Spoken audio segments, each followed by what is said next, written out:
میرے تمام دیکھنے اور سننے والے اسلامی بہن بھائیوں کو میری طرف سے السلام علیکم ورحمۃ اللہ وبرکاتہ۔ کوئلہ چبا کر دانت مانجنا اور منجن سے دانت مانجنا مکروہ ہے، اور اگر اس میں سے کچھ حلق میں اتر جائے گا تو روزہ جاتا رہے گا، اور مسواک سے دانت صاف کرنا درست ہے، خواہ سوکھی مسواک ہو یا تازہ، اسی وقت کی توڑی ہوئی۔ اگر نیم کی مسواک ہے اور اس کا کڑوا پن منہ میں معلوم ہوتا ہے، جب بھی مکروہ نہیں۔ سوال: مسواک کرتے وقت اس کا ریشہ پیٹ میں چلا گیا اور کوشش کے باوجود باہر نہ نکلا، کیا اس سے روزہ فاسد ہو گیا؟ جواب: دانتوں میں اٹکا ہوا کھانے کا ذرہ اگر چنے کے دانے سے کم مقدار میں حلق میں چلا جائے تو اس سے روزہ نہیں ٹوٹتا۔ اس کی وجہ یہی ہے کہ اس سے بچنا مشکل ہے۔ اس سے ثابت ہوا کہ مسواک کے ریشہ سے بھی روزہ نہیں ٹوٹے گا۔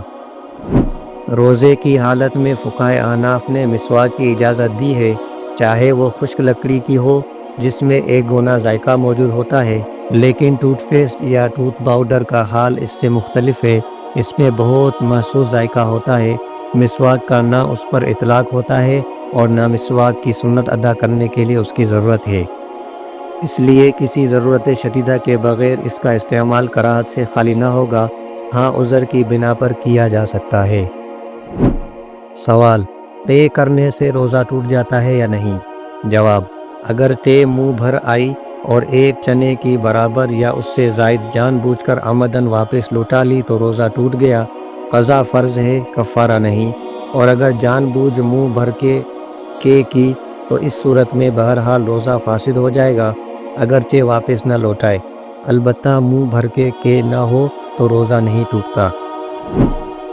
آپ کے ہو گئی تو روزہ نہیں گیا، چاہے تھوڑی سی کے ہوئی یا زیادہ، البتہ اگر اپنے اختیار سے کی اور منہ بھر کر کے ہو گئی تو روزہ جاتا رہا، اور اگر اس سے تھوڑی ہو تو خود کرنے سے بھی نہیں گیا، نیز تھوڑی سی کے آئی پھر خود بخود حلق پہ لوٹ گئی، تب بھی روزہ نہیں ٹوٹا، البتہ اگر قصدن لوٹا لی تو روزہ ٹوٹ گیا۔